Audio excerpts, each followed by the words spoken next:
Good afternoon, good evening, and good morning to everyone here. I am Saurabh Sonwani, an early career representative of iLEAPS and the convener of this program. With me are co-convener Pallavi Saxena and Gamma Pursu, our scientific steering committee member of iLEAPS. We welcome you all to our second episode of Drive with iLEAPS on the Wheel of Science, a global interview series. Today, our guest is Dr. Stephen Reis. However, before introducing him, I would like to say a few words about iLEAPS. iLEAPS stands for Integrated Land Ecosystem Atmosphere Process Study. It is a global research project of Future Earth.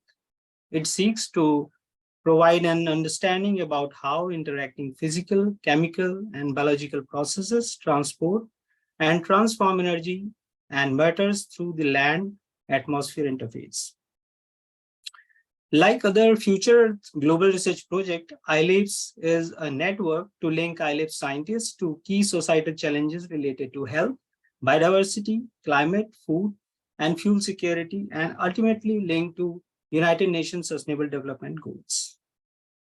It promotes scientific excellence through developing international science initiatives that are multidisciplinary through bringing together the modeling community with satellite, experimental and field observational expert, and through enabling communication and networking across the international science community.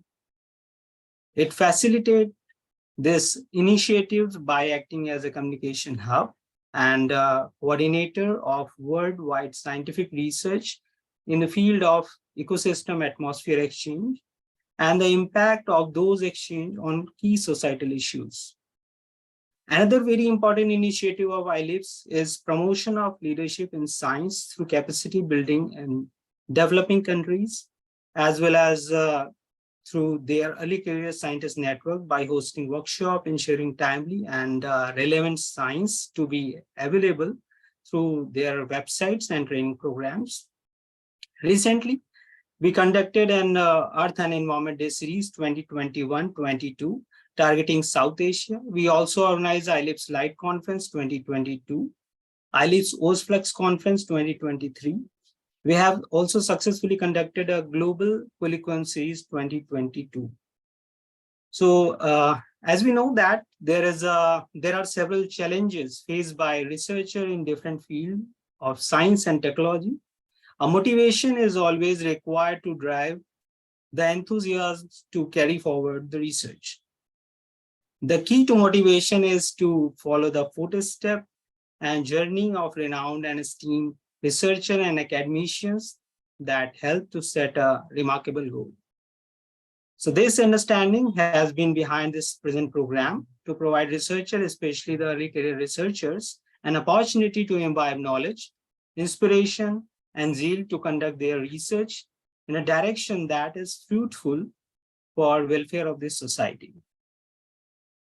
So with this brief introduction of iLEAPS, it's time to start our program with our guest, Dr. Stephen Reis, who has had a remarkable journey in the field of air pollution, climate change, and its impact on the environmental health, and also in the field of air pollution mitigation.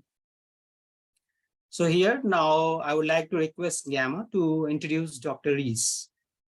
Gamma, over to you. Thank you, Saurabh. So thank you to Saurabh, Pallavi, and Samina for letting me be part of this discussion. So I'm Gemma Purser. I'm the iLEAPS Early Career Representative on the Scientific Steering Committee, and it's my pleasure to introduce Stefan. So Stefan has undertaken research with a focus on integrated assessment modelling of air pollution and climate change and their effects on human and ecosystem health for the past 26 years. From 2006 to 2023, he worked at the UK Centre for Ecology and Hydrology, based in Edinburgh, and has most recently, while he was there, headed up the Atmospheric Chemistry and Effects Group. In March 2023, though, he has taken on a new role as head of the Unit for Environment and Sustainability at the German Aerospace Centre's Research Funding Agency, DLR. And Stefan, you might have to help me with the pronunciation of that next German word. I think it's Project Tagar, something like that. based in Bonn, Germany. And outside of this role, Stefan is the current president of the International Environmental Modeling and Software Society. And he is also a fellow of this same institution.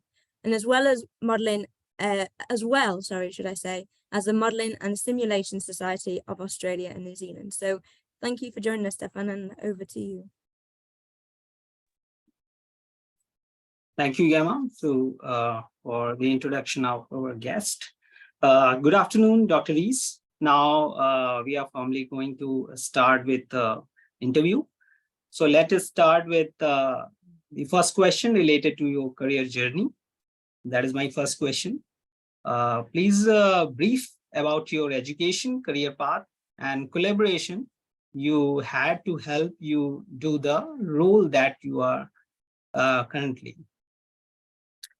Thank you very much, Saurabh and Gemma, for the introduction, and thanks for having me. Really appreciate this. So I think my career is a little bit of an example of how things don't always go as planned, and I think this may be something I want to share with you all. So I started originally out with heading a 4th degree in industrial engineering at the University of Kaiserslautern in Germany, with a strong focus on marketing, and this lasted only about 1 semester when I started thinking. And when I realized that sales and markups and all the kind of things related to marketing, which are absolutely genuinely good things, but they didn't really captivate me. So I thought about something else to do. So environmental science had always been an interest of mine before that. So I decided to shift focus and put my emphasis on my studies solely on environmental engineering and environmental economics.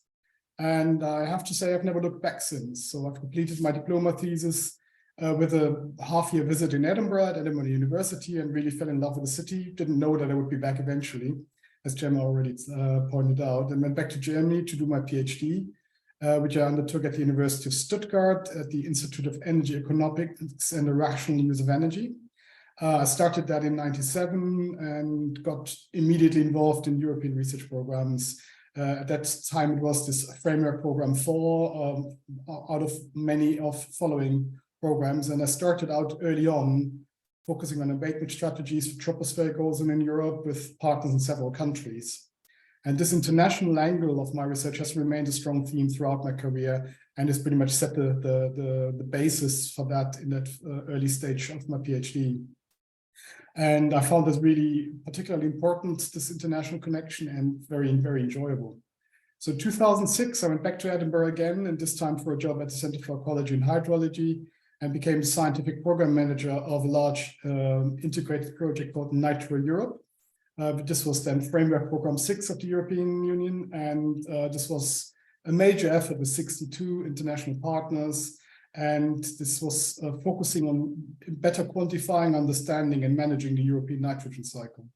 So I've worked at CEH for overall 17 years, and as Gemma already said, I just finished in March this year leading the Department for Atmospheric Chemistry and Effects at the Edinburgh site, and very much enjoyed that. But I was looking for a new challenge, and found a very interesting job advert at the DLR, the German Aerospace Center's funding agency, and took up the head of unit role for environment sustainability in March. So already just about 4 months into the job, and that's fairly new, and I'm learning still a lot, but it means as well, you never turn old to learn new things, and I'm really learning that right now. So I think throughout the career, coming back to your question, Sarah, I think the combination of working with really inspired, excellent people has been a very strong driver, and something that I think has marked me through my career and influenced me through my career.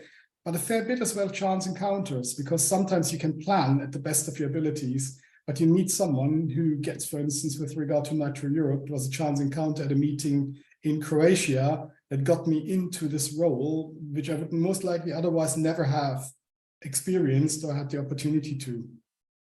And it's quite often that you have a career path ahead of you, but it's always these kind of little detours and chance opportunities that come up that you might want to grasp, because you're never quite sure, and you will never know beforehand where they take you. So for me, as I said, international collaborations with a global community of scientists has always been one of the kind of the most energetic and enjoyable way of working in science, and working with different organizations, cultures, and people from various disciplines and backgrounds, from purely atmospheric environmental sciences to health sciences to even more so social sciences, because a lot of the things that we're currently tackling from a scientific perspective have to do with people. And I think people are the kind of thing that have kept me in the organization as well as in the field of work for a long time. So it's quite interesting to hear about the career journey, right from the sales, business, market, and then move to engineering side, the diploma, then your engagement in University of Edinburgh, UKCH, and right now in DLR Project Trigger. So that is a really huge experience you have, and obviously it's a very nice to work in a very multidisciplinary environment. So that is a thing that people can learn. So thank you for a very satisfactory answer. So the second question that we have, as an expert in the field of atmospheric science, climate change, and environmental health, what is your vision and contribution in combating nitrogen pollution and air pollution? Yeah, thank you for that question. I think it's not going to be very surprising with my background that I firmly believe, and I think all the evidence we have now does suggest that we need an integrated approach. And I mean, a lot of people talk about integrated approaches, but I can see evidence now that it's beginning to be recognized. The G7 countries have recently put out a description of the so-called triple existential crisis: pollution, climate change, and biodiversity loss. And I think this is the first time I've seen at that very high political level, and UNEP and WHO and everybody else seems to be embracing that kind of concept to say, it's not just one issue, it's not just one crisis, there's several ones and they're connected. They're often connected through air pollution, through biogeochemical cycles, all the topics that iLEAPS and you guys are researching on. But it's quite important as well to look at the solutions, and these crises cannot be solved alone in a siloed approach where the health department or the environment department or the energy department look at their own stuff. And the same for the sciences. I think individual scientific disciplines will not solve this. So what I think is, and I've always been interested in that, working at the boundaries between environment, pollution, and health, both human and ecosystem health, because I firmly believe as well they belong together, that it will actually require a new generation of scientists, not just new scientific excellence and findings. And this new generation of scientists needs to be able to and bold enough to step outside their individual domains and their discipline areas, and challenge their own expertise and learn the language of other fields as well, to work across topics and scientific domains in new ways. Because we need the environmental scientists to speak fluently the language of a social scientist or a medical scientist, because they need to understand each other to be able to tackle those kind of connected crises in a meaningful way. I do believe that solutions do exist, and they are more complex though, and require different approaches to what we had, for instance, in the 1970s, when acid rain came up as a big topic and it needed international transboundary efforts. But it was fairly straightforward to tackle because it was sulfur dioxide from power plants that could be regulated. There were very few of them. So we have these kind of things. The same with vehicle technologies. We could regulate the markets by regulating the technology at the producer level. But a lot of the territory we're entering now, we have individual behaviors and individual actors that are using wood for residential combustion in Western Europe and the US, for instance, or farming at small scale, food production, food consumption. They are all very much driven by behaviors. And if you want to, for instance, reduce nitrogen waste, we need different approaches to address this than the regulatory approaches that we had in the early stages, I think, of environmental sciences. What I'm hoping is that working on the interface between those disciplines, rather than being a domain expert in one particular field, is a way as well to encouraging students, and particularly early career scientists, to embrace these generalist skills that will help us along the way. It's still quite a challenge, and we may want to discuss this a bit further later, to be a generalist rather than a specialist, because a lot of the indicators and a lot of the kind of the career rewards are still very much geared towards an individual discipline science excellence. But I think what we really need is those people that can look across and not be afraid of, talking outside of their immediate area of expertise.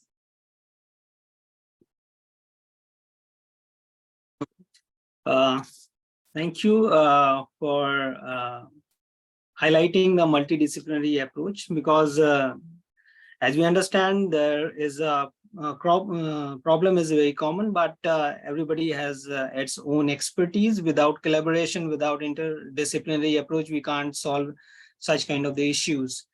So yes, I think all researcher, and especially a career researcher, should keep in mind that collaboration is very much important, and multidisciplinary approach is really very important if we really want to solve such kind of the issues. Maybe it's maybe local, or maybe it's global issues as well. So that's great. So coming to the next question, please tell us about one of your greatest contribution in science and society. That's a loaded question, because I think as many people in science, I think we all suffer to some degree by imposter syndrome. I don't really think that there's any particular contribution to science or society that I could pick out there.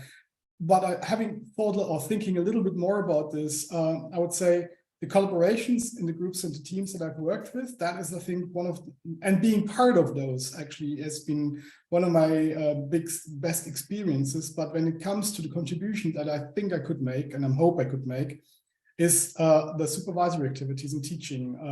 Having worked in a research organization, though, teaching wasn't the primary role, but I always enjoyed it. And I always supervised and taught MSc students, and had several PhD students throughout my career, which I have been able to advise. And what I really, really enjoyed much is seeing them excelling in their studies and becoming very successful scientists and influential role models in their own right. And they were always coming from several different countries, going back to China, to India, to other countries as well, and actually doing really, really well in what they do and becoming very outstanding scientific experts. And this is something I think, if I could say or point at one thing that I'm considering a contribution, then it's that. And I hope as well that I could instill a bit of a sense of the notion that future challenges require this kind of interdisciplinary, transdisciplinary skills, and particularly an open mind towards embracing new approaches, because I think many of the scientific discoveries nowadays are not the kind of big Einstein moments, but they're actually lying in integration, interaction, and people working together and solving problems as a team and as a group.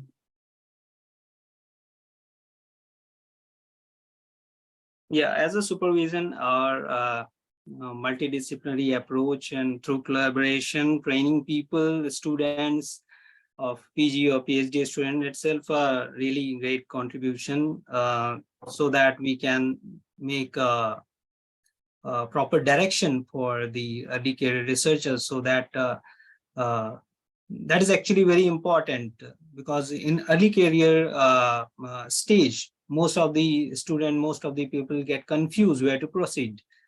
So that is a kind of really great contribution to society and science as well. So coming to our next question, that is directly related to your publications. So as reflected from your scientific contribution, that is, we have picked some of them that are really highly cited studies. One is quantifying human exposure to air pollution, moving from static monitoring to spatio-temporally resolved personal exposure assessment. Second is reactive nitrogen in atmospheric emission inventory. And last one is from acid rain to climate change. So these are some of the publications that we try to focus. So can you please explain, put some light on these publications about their contribution in atmospheric science? Yeah, it's my pleasure. One thing I would say as a starter there is to say, you will never know which of your publications are becoming highly cited and which are not. Some of the ones that you think are absolutely earth-shattering and mold-breaking might not, and others might kick off. For instance, the first one is a good example. This quantifying human exposure was work I did with my PhD student and Susanne Steinle.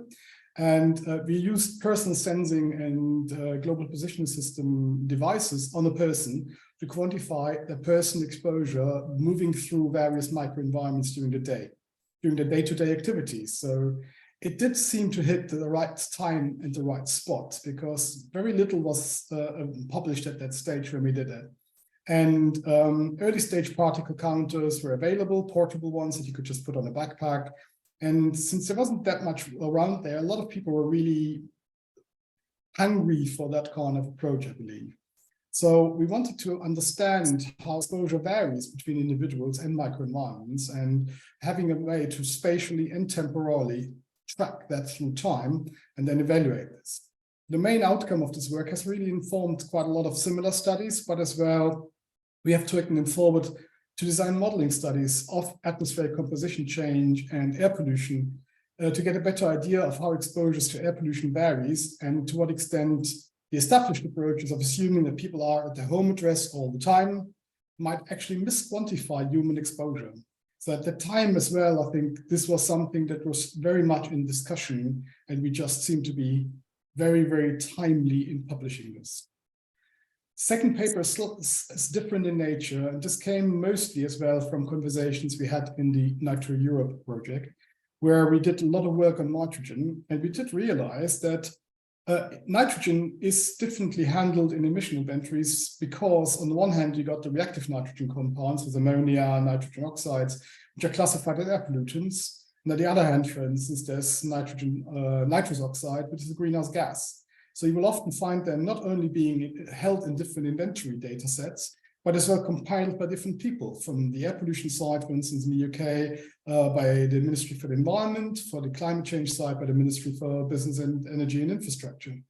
That means as well that the methodologies might be quite different, their consistency of projections might be quite different. So with colleagues in China and several other countries, we went about and looked at different inventories, both global and regional ones, and assessed where the different inventories might actually be considered if they had only air pollutants or greenhouse gases, where they were considering nitrogen, how, and what the potential sources of uncertainties were. So we analyzed and compared approaches in those select number of inventories, including the uncertainties, and I think we contributed to a better understanding of how treating air pollutants and greenhouse gases in different ways was leading to discrepancies and was actually adding uncertainties. And that, I think, is something that led to this paper being quite well picked up as well and cited in many studies that then built on this as well to identify inventory approaches, improving inventories, and creating more data sets on, say, nitrogen balances and nitrogen budgets. Last paper, again, is quite different in the sense that this was more a work culminating from several years, or actually a couple of decades, of working under the UNECE Air Convention in various of the task forces and working groups. So we published this work on From Acid Rain to Climate Change in the Policy Forum of Science. And this reflected on the importance of the science policy interface that was established and maintained by the UNECE Air Convention. So I was part of the task force integrated assessment modeling for many, many years primarily, but as well looked into task forces on emission inventories, task forces on reactive nitrogen, socioeconomic issues, and a lot of the working groups and workshops that happened around this. And what I understood there was that over the many years, the pathway to the Gothenburg multi-pollutant, multi-effect protocol that was actually embracing this kind of multi-sources, multi-challenges approach, what it's actually started out from a very simple acid rain transboundary air pollution challenge, with SO2 being the only pollutant of interest. So having that kind of pathway behind us, we did reflect on the key future developments that emerged as vital to address climate change in a similar way, because what the convention has done over those decades is building a long-term science policy interface that created trust and understanding between scientists and policymakers. Scientists got a better understanding of what the actual policy questions were and what the data supporting the solutions would need to be, whereas policymakers understood aspects of uncertainty and modeling and how different questions could be framed to make them much more robust and viable for scientists to answer. So we're now about 10 years down the line, a little bit more than 10 years down the line from this paper in 2012.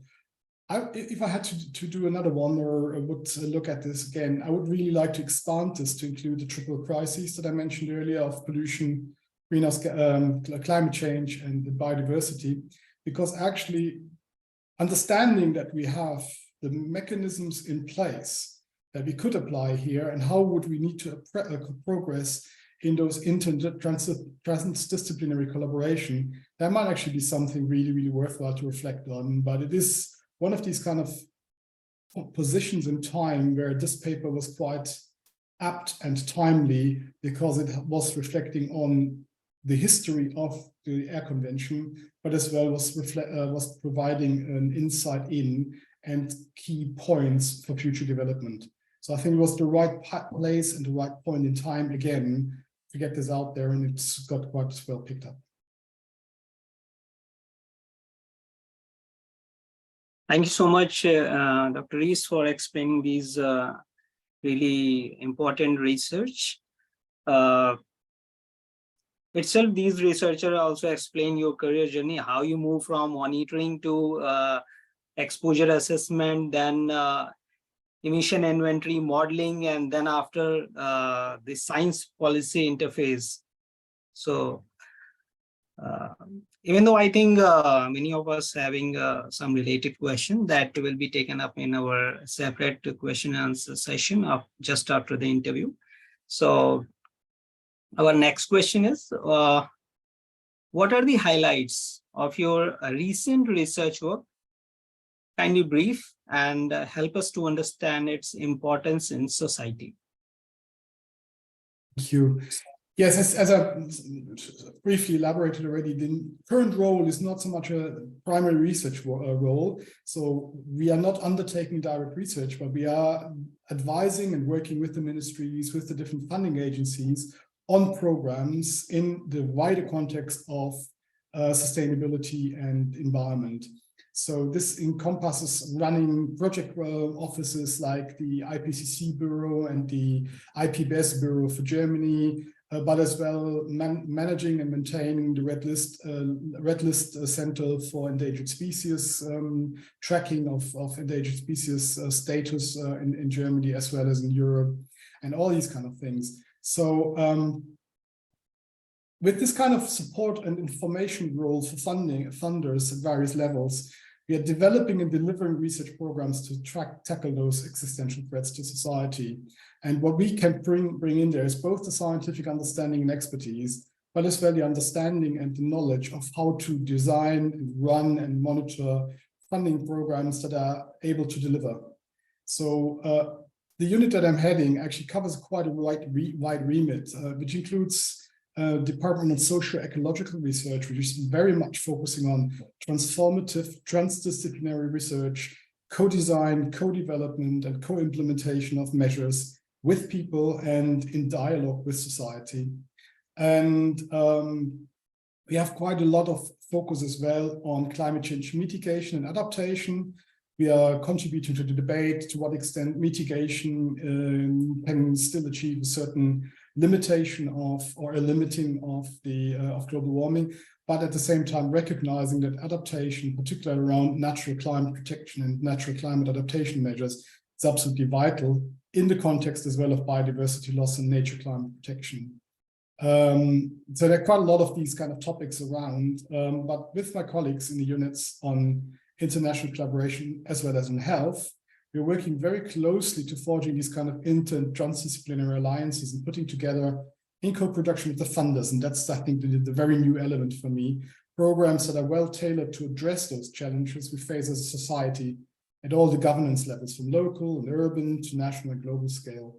And if I may add one more sentence there, the thing is, as a researcher who has been applying for programs and research grants before, I'm trying to bring in as well this kind of view and understanding in the design of those research programs that will make it, hopefully, that's my ambition, easier for the scientific community to get across and be rewarded for these interdisciplinary and cross-cutting topics, rather than being focused and pressed into a single silo topic that is not appropriate and not sensible and effective in solving those interconnected crises.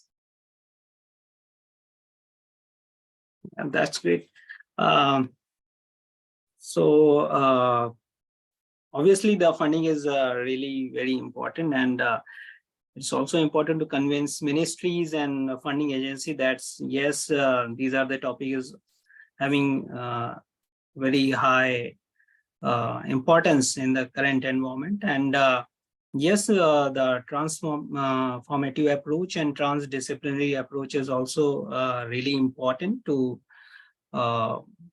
combat changing environment, changing climate. And yes, me and Pallavi has also recently started working in the field of climate change mitigation adaptation. So possibly soon we'll be having some kind of guidance with you, and we'll happy to collaborate with you. So that is a thing. Yeah. Okay. So now we are coming to our next question. As we are aware that you are leading in various international projects in the area of land, ecosystem, and atmosphere interactions of more than 20 years. So what is your vision and plan in achieving sustainable future by 2030? Yeah, 2030 is rather around the corner now, I have to say. And I remember when we were talking about 2010 as a target year for the first emission ceilings directive, and that seemed quite far away. I have to say, I think many of us are, as me, quite a bit disappointed with the slow pace of progress, particularly regarding mitigation. And I think all the indicators suggest that we will need to massively intensify our efforts towards adaptation to a much hotter and more extreme world. I think you cannot really watch the news any day now without major fires, flooding, and other climate extremes that are happening a lot more rapidly and a lot more extreme than I think a lot of people anticipated. So I do believe that the Sustainable Development Goals and the agenda towards 2030 were absolutely the right steps at the time, but we are now at a position, I think, to rethink where we're going next, because where other global agreements seem to have achieved objectives like the Montreal Protocol, with many of the SDGs, their definition of indicators and targets were fairly broad. And while they are all going in the right direction in many, many ways, I think we're still going to fall short broadly of reaching our commitments to sustainable development and climate change pledges. And I think 2030 is so close now that a lot of the measures would have to be implemented a few years ago already to really achieve those targets. So my vision, if that is a vision at all, is that we really need to step up the game and build cross and transdisciplinary teams and those collaborations that I alluded to before, to make sure that we are not taking one step forward and two steps back. One of the examples, and I'm by no means an expert in this, is, for instance, simple, almost like technological or technology fixes that are not likely going to save us are in the debate. And this debate is often like, oh yeah, we can still solve this, technology will save us. Like geoengineering. I'm not saying, I have no idea if geoengineering is a viable solution. That's not my field of work and not my expertise. But without a solid understanding of all the underlying processes and the mechanisms, the potential trade-offs and unintended consequences, taking these kind of single-step measures to kind of the silver bullets is maybe misleading. And I think it is actually taking a lot of the energy away from the solutions that we need, which are not one silver bullet, but many small steps and solutions that are taken by individuals, by organizations, by industry, by governments, together to actually really make a tangible move towards a carbon-free environment, carbon-free society. Because in the end of the day, all the things that we can do now will not have an immediate effect. And we need to both live with that kind of more extreme world that I think the planet will still survive, but human society is going to be under a lot more pressure and threats with those kind of changing in environmental parameters. So we need to be able to live with that and adapt to this. And I think science needs to play a vital role in that. And coming back to the topic of social ecological research, putting the humans in there as well, because often humans are seen as part of society and then there's the environment, but in effect, we are part of nature, we are part of the environment, and we cannot really behave in the future as if we are not. So I think developing scientific approaches that take that kind of approach, that see human interactions with the environment and the environment that we are living in as a kind of a central approach and not as something that happens to us or is out there, I think might be the most sensible way forward. So much for sharing your vision to achieve a sustainable future, maybe by 2030 or beyond that, maybe because there are so much of the things to plan and so much to achieve. But the thing that you have mentioned, there is a responsibility of individual, the organization and countries. If we are following such kind of the approach, so definitely we'll be achieving that. So now we are moving to our next question. In your opinion, what are the subject area within atmospheric science, climate change, and environmental health that are lagging in current research and need more attention to achieve sustainable future in developing, and underdeveloped nation? I think that the key areas and skills that we really need to urgently develop are those that enable scientists to, as I said earlier, talk to other disciplines and understand each other. Because quite often we're doing similar things in parallel without connection. And I think this connectivity is quite emerging as a vital issue. Because of the emerging challenges not longer being confined to one individual discipline. But the area I think where we need to, step up our game massively is environmental data sciences. In particular, I would say the potential of AI. I've seen a lot of papers and manuscripts around machine learning where we're throwing algorithms at a data set. And I think this is massively too short, because the use of AI in designing experiments, in informing modeling, interpreting the data, rather than trying to find kind of ways of condensing it or number crunching in the sense that it's mostly used currently. This is, I think, where in all the different countries and nations, I think we need to really put our game together. The second element there, I would say, if we want to use AI and data sciences, we need the data. And I think it's most likely not surprising for any scientist to say we need more data, but I think we have data in many, many areas, but we always need to ask the question, are we collecting the right data in the right way, in the right place at the right time? Because quite often it's a question of economics, and we might not need to take the same approaches of kind of very expensive, highly instrumented sites everywhere, but we need to design those kind of data collection activities with the tools and the AI and other data science skills in the back of our minds to say what is the meaningful way of economically and efficiently collecting the data sets that will allow us and enable us to answer the questions that are being placed.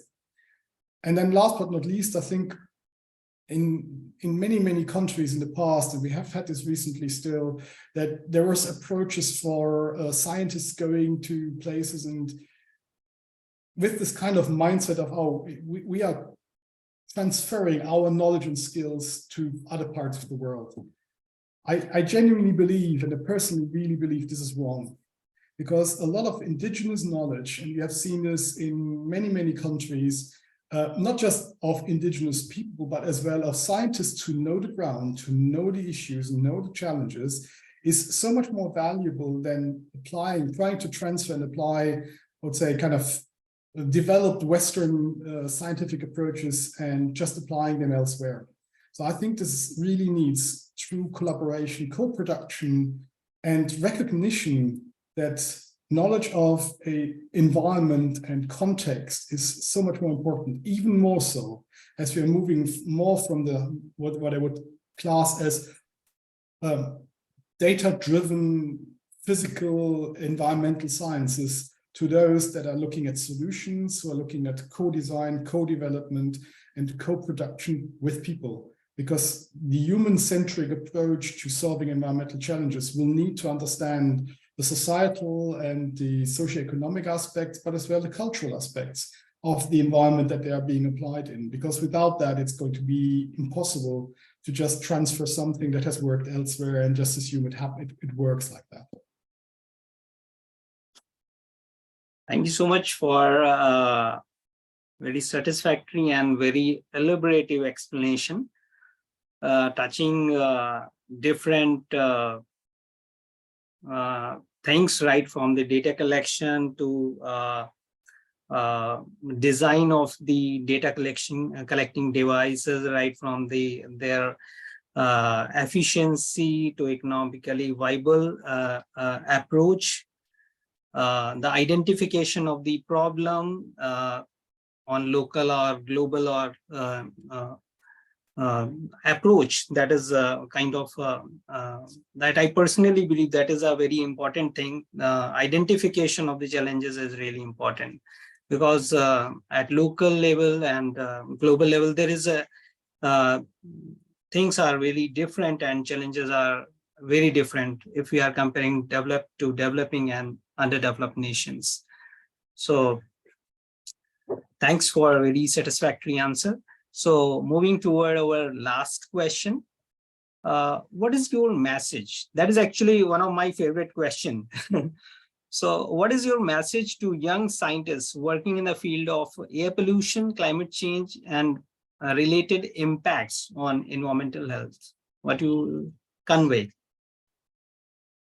I think if I was to keep it short, my key message would be bold and ask difficult questions. And I will elaborate briefly, because as an early career scientist, where you haven't really been influenced by this, oh, we always did it that way, this kind of approach, you will ask questions and nobody else will. And I've seen this countless times in conferences and meetings, where then kind of more senior scientists almost were dismissive about those kind of things because they were not questions that they were used to. Don't be afraid of this, because this is, I think, what we need. I think new discoveries and new ways are never going to work if you're always asking the same questions that everybody is thinking of. So be bold and ask the really difficult questions and not be afraid. And don't take no for an answer.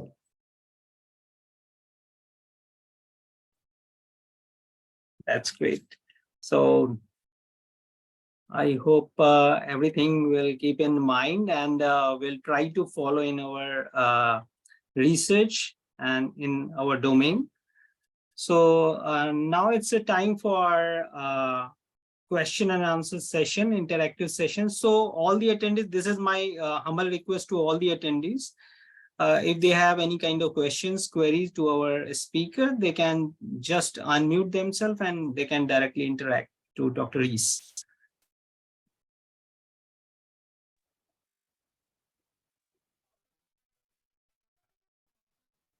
Hello, Dr. Yes, Sharfa, you are audible. Yes.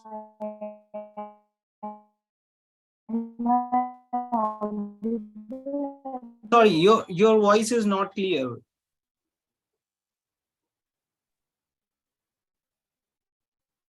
Yeah, first of all, it was very informative. Drop the headphones. Just a second.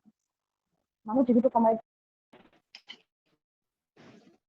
Yeah.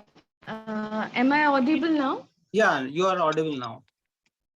Yeah. So, Dr. Rees, it was a very informative interview, first of all, and what I'm currently doing and what I aspire to do exactly like very much aligns with what you have done so far.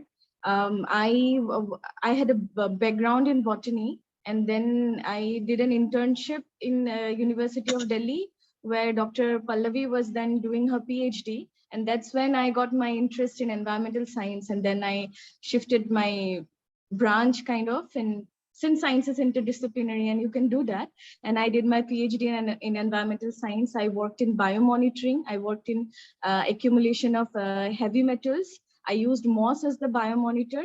And now I am like slowly moving into understanding the linkage between air pollution and climate change mitigation strategies and all of that.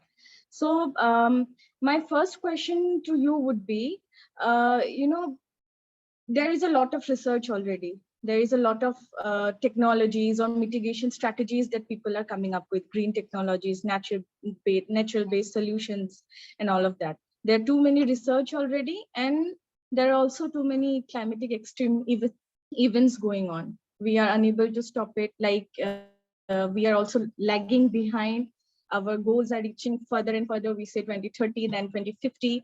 So if there has to be a research shift now, an urgent research shift, what should researchers quickly focus on?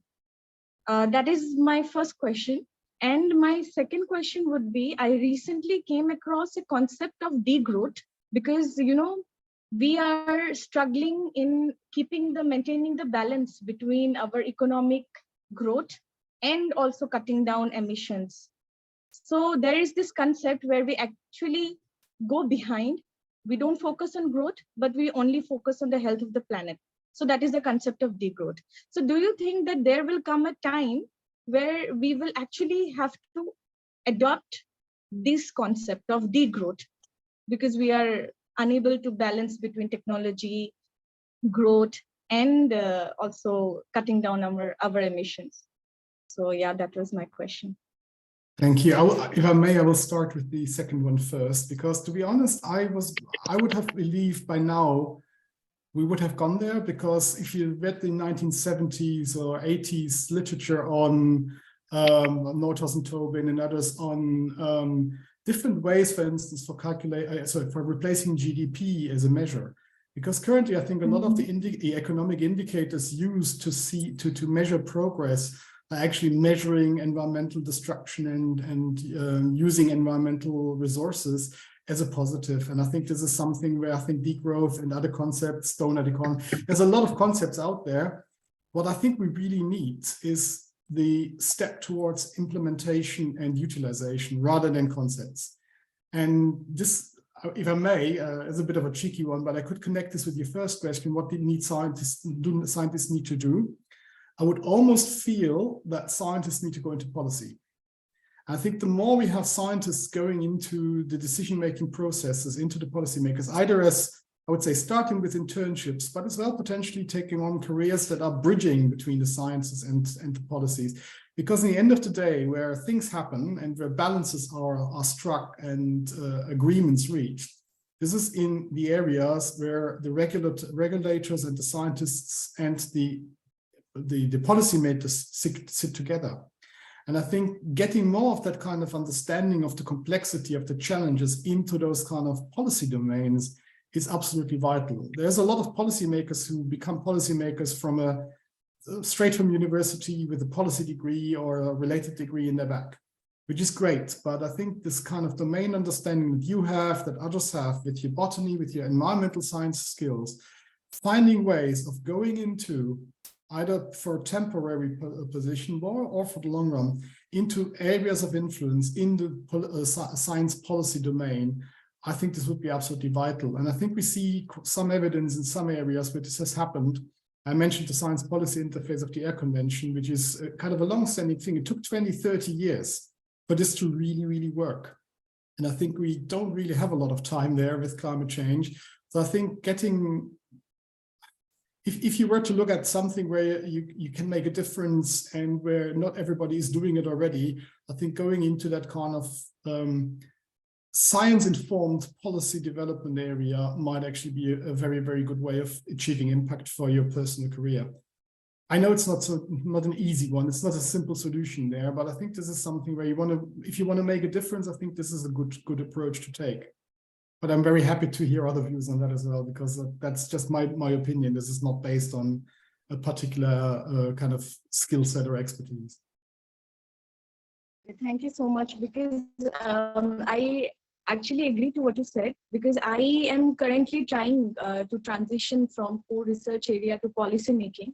I have tried interviewing in companies, but I am always turned down because apparently they take MSc in climate change and policy making. So those kind of students are preferred, where I think we are the ones here with the actual scientific knowledge background. So yeah, that is a difficulty where we could, enter into policy making. So yeah, thank you so much, sir. Thank you so much. You're welcome. Samina, I think you have some question you want to ask. Yeah. So thank you, Saurabh. Stefan, that was such an interesting interview. Just following your Shafa's question about scientists getting into policy. Is there a shortcut to get into that one? Because just like Sharfa said that, when scientists apply for something, it's not, they are not looking for it, because they look for people with qualification in economics or politics, or, those things. And I feel like scientists are not really welcomed in that domain. And we are the ones actually sitting here with a lot of knowledge and what change we can bring into the society, and the recommendations, that they can implement. So how can we get into that circle? Do you have any recommendation? Yes, I have a few. I mean, I think there are different angles. There's quite often advisory boards or advisory groups that are formed by government and by policymakers to inform their decision-making. Scottish government, UK government, they have often created these kind of external bodies, and applying to, as a scientist, to be part of those. I think this is internationally quite the same.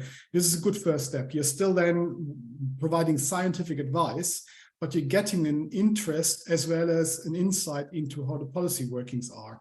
And that then, I think, gives you the kind of skills as well as the kind of evidence of having worked in that environment to be much more likely to be successful in an application later on to a policy post or another one. The other option is looking at shadowing or internships. A lot of the parliaments or the government agencies, they offer job sharing or discipline hopping or other internships, which could give you kind of a half-year or a year-long insight in the workings of Ministry for Environment, DEFRA in UK, for instance. That is another brilliant opportunity, because what you're gaining that way, this argument that you're not qualified because you've only got a scientific background, you can combat that and saying, look, I have got an insight and a direct, tangible evidence of having worked in that environment before. That is, I think, the immediate steps I would take. The other thing is as well, as you said, what they're looking for is people with economics and other backgrounds.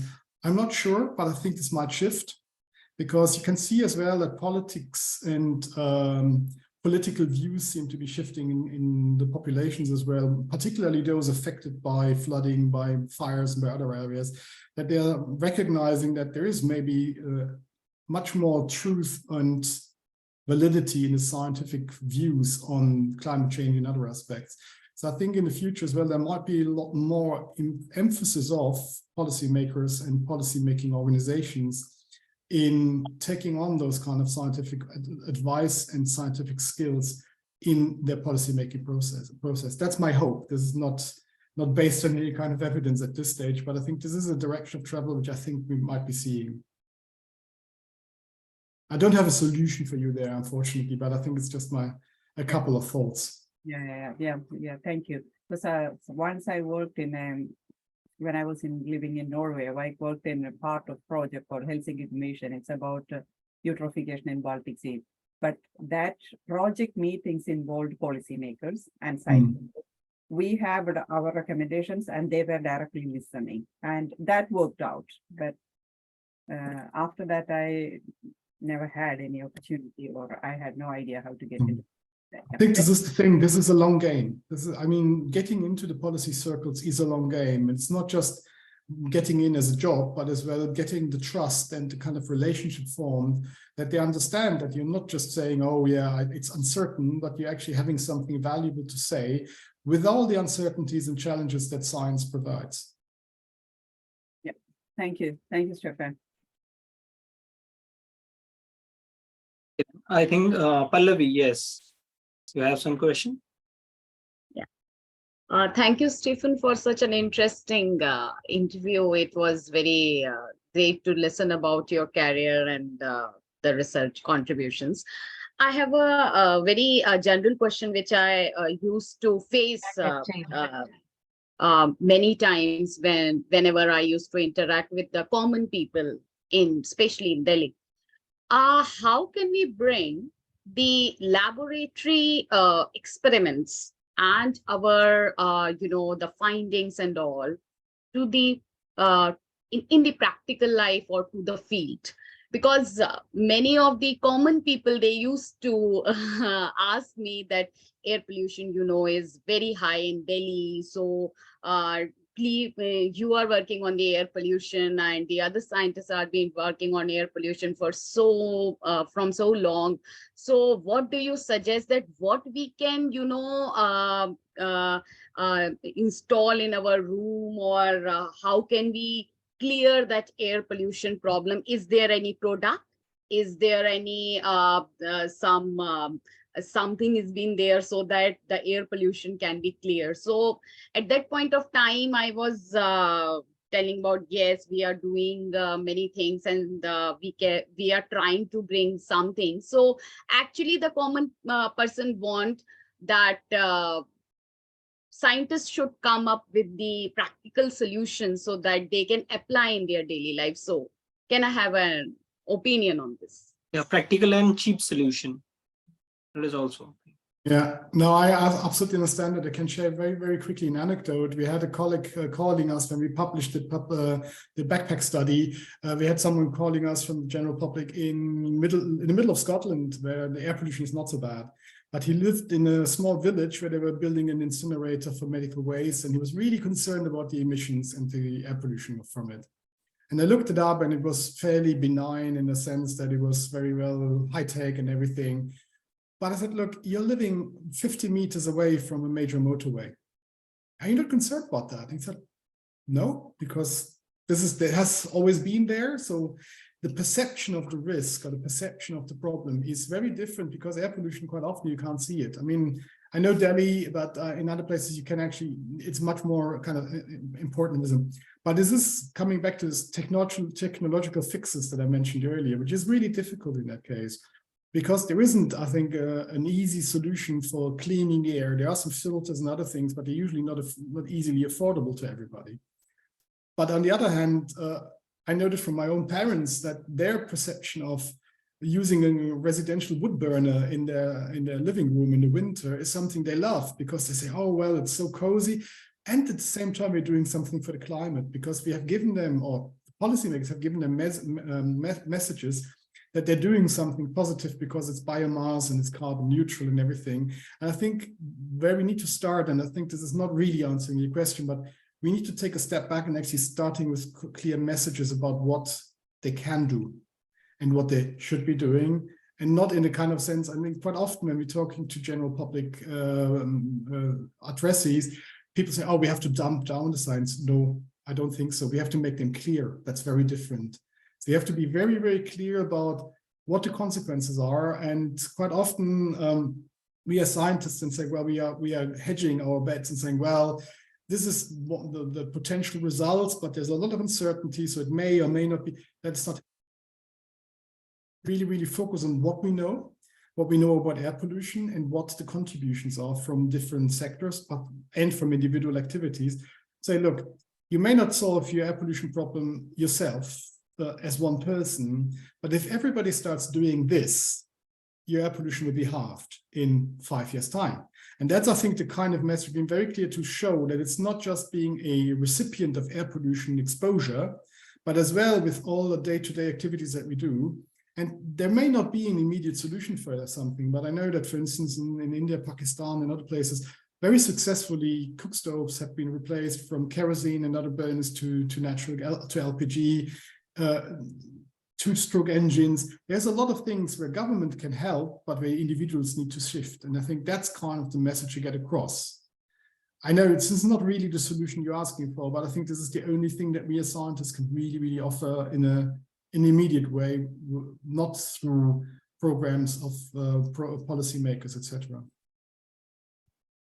Thank you, Stephen. Yes, I agree that the public participation actually is very important, because if the public participates and public awareness is been there, then they can put a little steps. Then in the in the coming time, gradually the things will be solved. Precisely. Yeah. Yeah. Thank you. Thank you. Yeah, Gamma, there is a question, I think, from your side. Oops.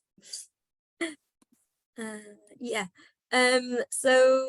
Basically, I just wanted to ask, so you've actually just touched on a point there anyway. I was going to say, are we a bit too carbon focused in terms of greenhouse gases? And, how do you think scientists have a role in trying to communicate a much wider message about different pollutants and things like that?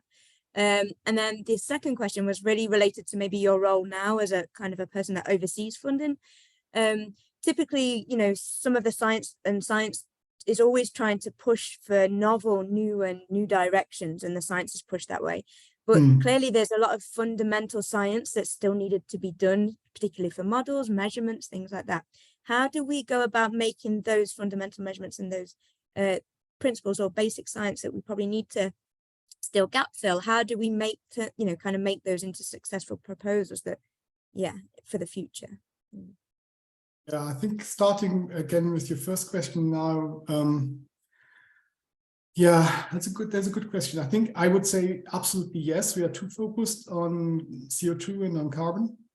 I was just earlier, and Pallavi knows that we are working on the GEO7, and I just was writing a short bit on the Montreal Protocol and its successes. And by reducing HFCs and HCFCs, we have not only reduced the impact on the ozone layer, but as well saved quite a bit of warming, because those are quite potent greenhouse gases. So I think looking at those kind of co-benefits of different strategies, of methane, for instance, of N2O reduction, etc., they're often quite related. I mean, when you know that better than me, Gemma, when we talk about nitrogen, the nitrogen cycle, if you are doing something to reduce nitrogen wastage, you would immediately hit NOx, ammonia, and N2O in different ways and so on. So I think looking at these kind of integrated approaches that are not just looking at the carbon and the CO2 or the CO2 equivalent, but as well the co-benefits and the potential trade-offs as well, because they are equally important. With regard to the funding, I think one of the biggest challenges we still are facing is the kind of long-term strategic funding models. And I think this is the same in every country, that most of the time funding schemes are looking at sort of 3 to 5 year time horizons, which for long-term observations, but as well for the really groundbreaking development of new technologies, of new approaches, not just technological approaches and instruments, but as well approaches in the sense of collaborations and cooperations with a transdisciplinary audience. And I think they need 10, 15, 20 years. And I think this is maybe the biggest challenge that we face currently, to design the scientific programs or funding programs that allow for that kind of long-term. It doesn't need to be everything needs to be long-term, because we had this conversation in Sweden at the Saltsjöbaden workshop that a lot of people say, well, when we talk about air pollution and health, how much more profound science do we need to act? And I think in many cases, there's a good argument to make. We know enough to act now. We might not understand everything yet and not all the consequences. So we need to continue the long-term science that underpins all this. But at the same time, I think this is the way where we can go with different speeds and different paces. We can act now with a lot of no-regret measures that would help improve environmental health, improve human health, while we have those long-term programs in place that might be then leading to breakthrough understandings of atmospheric composition change. One of the biggest examples where currently research is going on in several countries, including the UK, is what is the impact of a hydrogen economy on the atmospheric composition? So what might we actually release something in the environment through a hydrogen economy that then significantly changes or maybe reduces our ability to counteract greenhouse gas emission reductions and other aspects.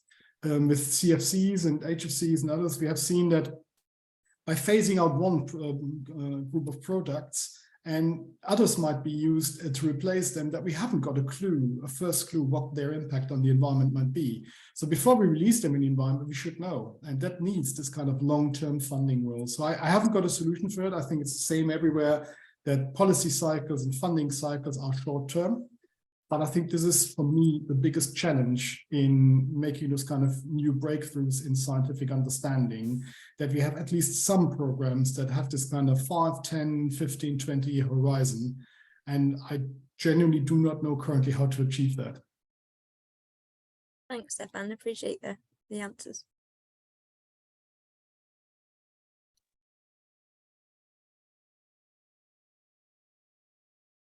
So is there any other question from attendees? Any more question? Okay, I think there is no hand raise.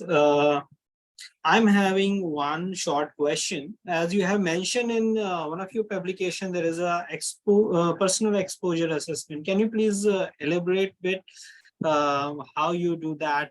Because this is one of our interest area, personal exposure assessment related so that people can identify the health risk to the exposed population. Yeah. So what was your approach? So very simply, actually, because we did the backpack study, which was pretty much measuring particles on the person. So we was watching the person walking through their day-to-day life, and we looked at the difference in particulate matter, in particular particle number counts. There's a lot more elaborate ways of doing that by measuring with masks and the breathing rate and other aspects. The biggest challenge I see with this is that you can do this on one person or a group of people. But if you then want to make that step, and this is very much out of my area of expertise, but going from the individual to a group to the population is not straightforward, because everybody is so different. And one of the papers we published, which actually was a bit of we published something on the residential and the workday population distribution. We're looking at not just people at home, but people at home and people at work, and looked at the difference it makes in their calculated modeled personal exposure. Or at population level. So it wasn't personal level, but population level exposure. And the outcome was it wasn't that much of a difference, partly because of the resolution of the models you choose, but partly as well because overall people move in environments that are fairly similar. So they haven't often got this kind of biggest discrepancy between living in the countryside and working in the city center, where pollution is high on one end and very low on the other. So in most people it's fairly moderate.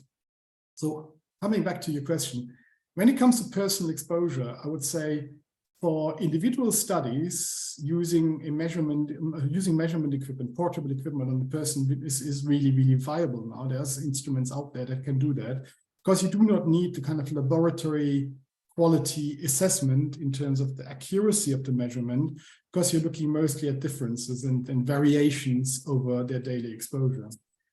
When you want to look at population level health impacts, I think you need to consider modeling approaches, either as a sole approach of just modeling it and trying to get as best as you can the spatial distribution of the pollutants and the people and over time.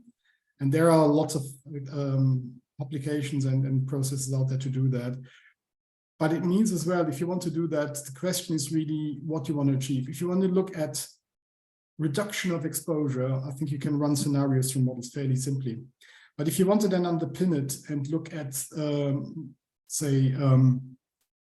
looking at the validation of those studies, you could actually go about and do a modeling study first by having agent-based modeling or individuals that are moving in those areas before you do the experiment. Because experiments take time and effort and they're quite expensive. So you want to actually make sure that what you're experimenting on is representative and gives you the right answers. I'm not sure if this really answers your question, because this is such a wide field, but we can have an offline conversation about this at any point in time. Okay, no, that's great. Thank you. So any more question from attendees? I think there is no question, Pallavi.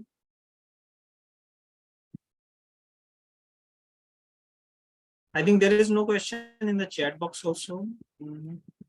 Yes, Okay. there is no question. So I hope there is no question. So thank you so much, Dr. Rees, for being with us and sharing your enlightening and motivating experience. Also, thanks for your very satisfactory answers and explanations for the questions raised from attendees.